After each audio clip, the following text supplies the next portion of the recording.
आज की हमारी क्लास HTP सेकेंड ईयर के लिए इंट्रोडक्टरी वेटनरी क्लिनिकल मेडिसिन की है। और मेडिसिन के अंतर्गत अपन पढ़ रहे थे पाचन तंत्र से संबंधित बीमारियां, और उसमें 3 डिजीज़ अपनी हो गई थी, स्टोमेटाइटिस, फेरिंजाइटिस और इसोफेजाइटिस। आज अपन पाचन तंत्र की चौथी बीमारी के बारे में पढ़ेंगे, जिसका नाम है इसोफेजियल ओब्स्ट्रक्शन या चोक। इसोफेजियल ओब्स्ट्रक्शन या चोक का मतलब होता है कि किसी कारणवश पशु के गर्शिका के मार्ग में अवरोध पैदा होना इसोफेजियल ओब्स्ट्रक्शन कहलाता है। इसोफेजियल ओब्स्ट्रक्शन का मतलब यही होता है कि पशु के इसोफेगस में किसी बाह्य वस्तु या आहार के फंस जाने के कारण अचानक रुकावट आ जाना। तो अब अपन देखते हैं कि इसोफेजियल ओब्स्ट्रक्शन या चोक के कारण कौन कौन से हैं।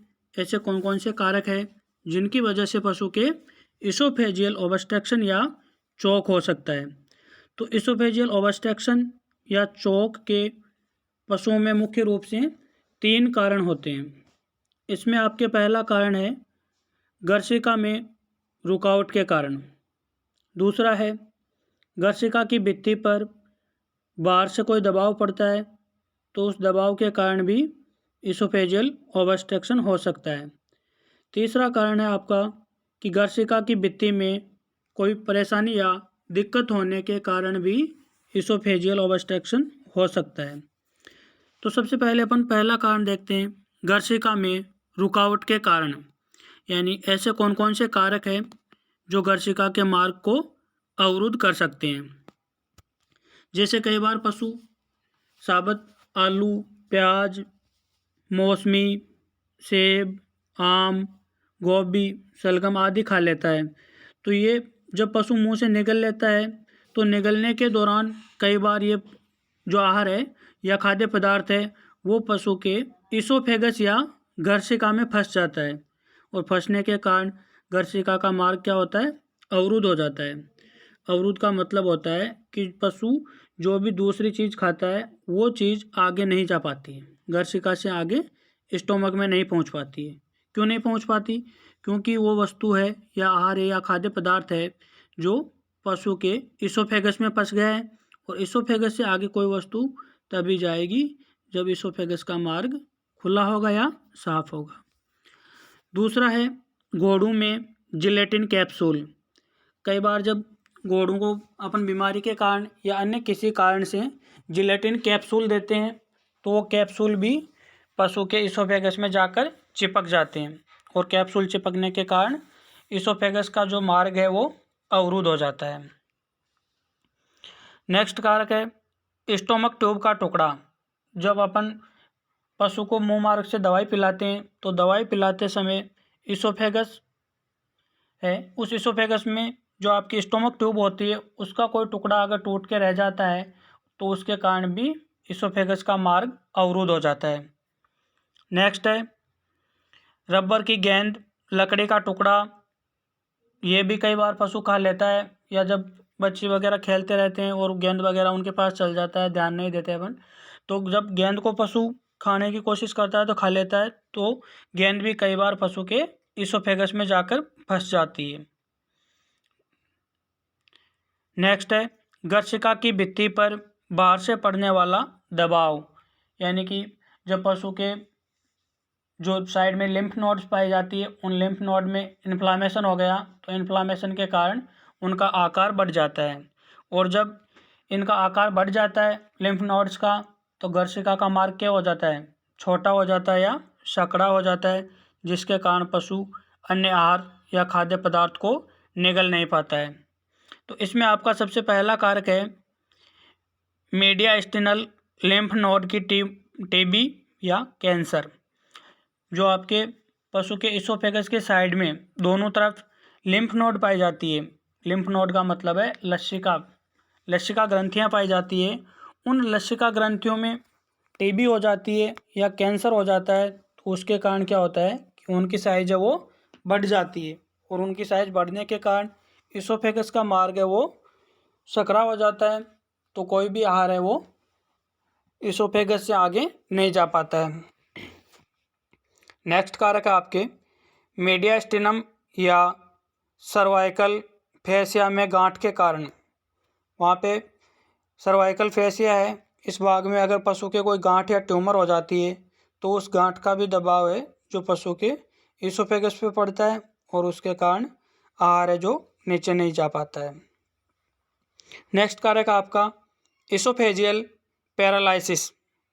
इसोफेजियल पैरालाइसिस का मतलब होता है कि गर्शिका की मांसपेशियों में अचानक किसी प्रकार का खिंचाव आ जाता है तो उसके कारण भी गर्शिका का मार्ग अवरुद्ध हो जाता है और पशु के इसोफेजियल ऑब्स्ट्रक्शन या चोक नामक डिजीज हो सकती है।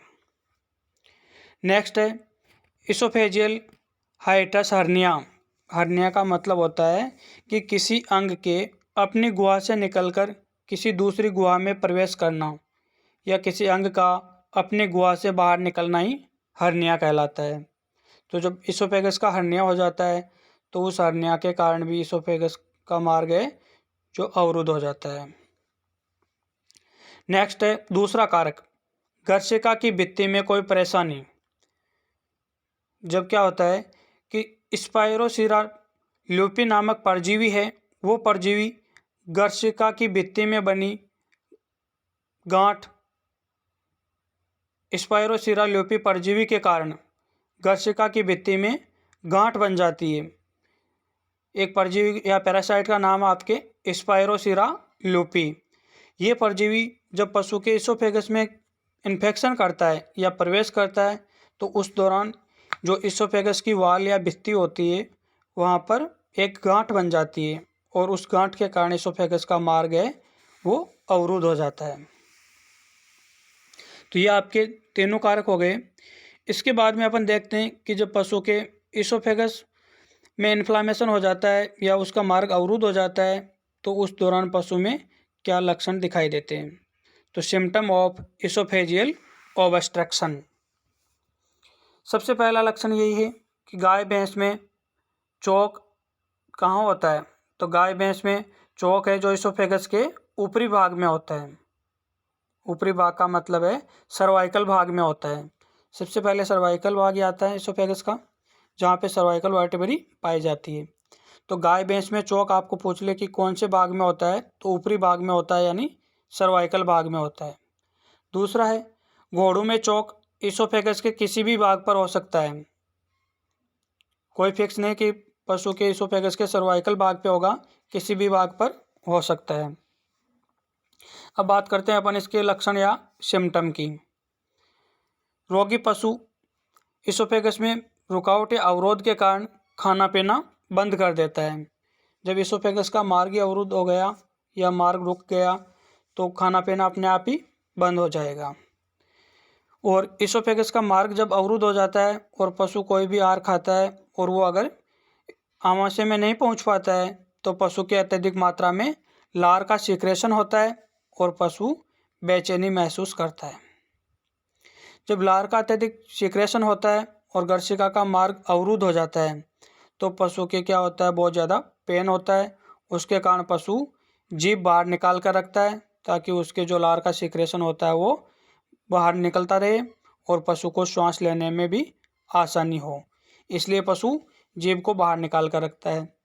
और इसोफेगस के मार्ग में रुकावट आने के कारण पशु को श्वास लेने में कठिनाई होती है। नेक्स्ट लक्षण है कि पशु के श्वास लेने में दिक्कत होती है, लार का ज़्यादा सीक्रेशन हो रहा है, पशु जीभ को बाहर निकाल कर श्वास ले रहा है। तो इसी कंडीशन में क्या होता है कि रोगी पशु के आफरा आ जाता है और जब अपन स्टोमक ट्यूब डालने की कोशिश करते हैं तो स्टोमक ट्यूब भी नहीं डाल सकते, वो भी वहाँ पे जहाँ पे इसोफेगस के भाग में रुकावट है वहाँ पे जाके रुक जाती है। और रूमन में आफरा आने के कारण क्या होता है, रूमन की गति तेज हो जाती है और आफरा आने के कारण रूमन से सिस्टोलिक मर मर साउंड सुनाई देती है और हार्ट बीट है जो पशु की बढ़ जाती है। और अगर पशु आपके घोड़ा है तो घोड़े के शरीर पर अत्यधिक मात्रा में पसीना आता है। अब अपन ने इसोफेजियल ऑब्स्ट्रक्शन देख लिया, इसके कारण देख लिए, लक्षण देख लिए, तो अब अपने को बीमारी का डायग्नोसिस करना है कि पशु के कौन सी बीमारी है, इसोफेजियल ऑब्स्ट्रक्शन है या स्टोमेटाइटिस है या फेरिंजाइटिस है या इसोफेजाइटिस है, कौन सी बीमारी है। तो डायग्नोसिस अपन कैसे करेंगे, अकॉर्डिंग टू सिम्टम, दूसरा है अकॉर्डिंग टू हिस्ट्री, तीसरा कारक है आपके एक्सरे द्वारा, और चौथा है माउथ केक द्वारा फेरेंजियल ऑब्स्ट्रक्शन की जांच की जा सकती है।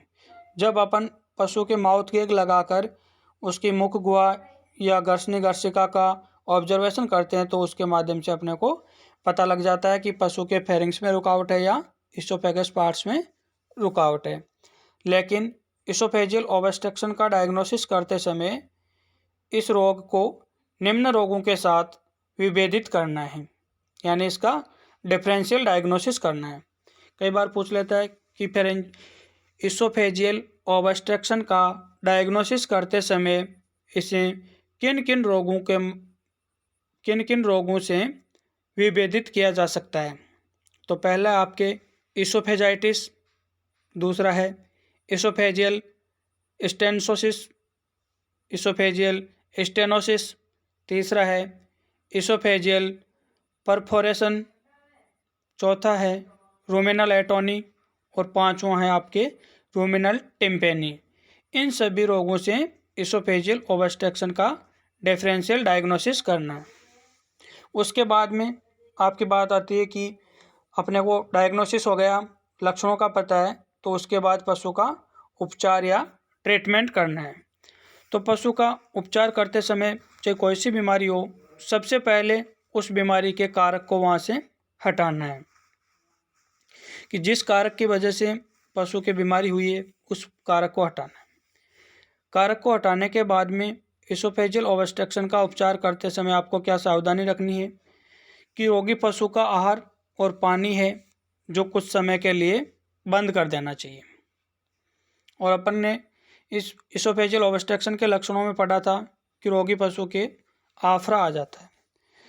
तो पशु को आफरे से निजात दिलाने के लिए जो पशु का लेफ्ट फ्लैंक होता है, लेफ्ट फ्लैंक या बाएं कोच में ट्रोकार कैनोला लगाकर उसकी गैस को बाहर निकाल देना चाहिए। उसके बाद अगर पशु के फेरिंग्स और इसोफेगस, यानी जहाँ पे इस फेरिंग्स का भाग समाप्त होता है और इसोफेगस की शुरुआत होती है, उस पार्ट में अगर पशु के कोई वस्तु फंसी हुई है तो उस वस्तु को आप माउथ गैग लगाकर निकाल देनी चाहिए या निकालने की कोशिश करनी चाहिए। फोर्सेप वगैरह से अगर मान लो निकल जाए तो उस वस्तु को वहाँ से निकालने की कोशिश करें। अगर वो वस्तु निकलने लायक नहीं है तो पशु के माउथ गैग लगाकर उस वस्तु को स्टोमक ट्यूब या प्रोबेंग के माध्यम से धीरे धीरे स्टोमक की तरफ नीचे धकेलना चाहिए ताकि वो घर्षिका का मार्ग है जो खुल जाए। ये तो है जो अपने को उसका प्राथमिक उपचार के रूप में करना है।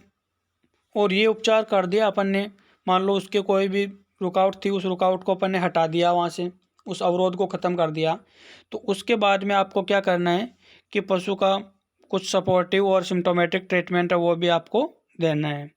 यानी पशु के अत्यधिक मात्रा में लार का सीक्रेशन हो रहा था, तो उस लार के सीक्रेशन को कम करने के लिए पशु को 10 ml एट्रोपिन सल्फेट का इंजेक्शन आता है वो लगाना है। इसके बाद में कोई भी एक ब्रॉड स्पेक्ट्रम एंटीबायोटिक है वो आप पशु को IM या IV मार्ग के माध्यम से दे सकते हैं। और कोई भी इंजेक्शन लगाते समय उसका मार्ग है वो अवश्य देखना चाहिए कि ये एंटीबायोटिक इंजेक्शन IM लगेगा, IV लगेगा या सबकट लगेगा। उसके बाद में अपन पशु का 2-3 दिन या कुछ समय के लिए आहार बंद करते हैं, पानी बंद करते हैं कुछ समय के लिए। तो उसमें पानी की कमी को रोकने के लिए, यानी पशु को डिहाइड्रेशन से बचाने के लिए पशु को, अगर बड़ा पशु है तो कम से कम 1800 ml फ्लूइड थेरेपी है वो भी IV लगाना चाहिए।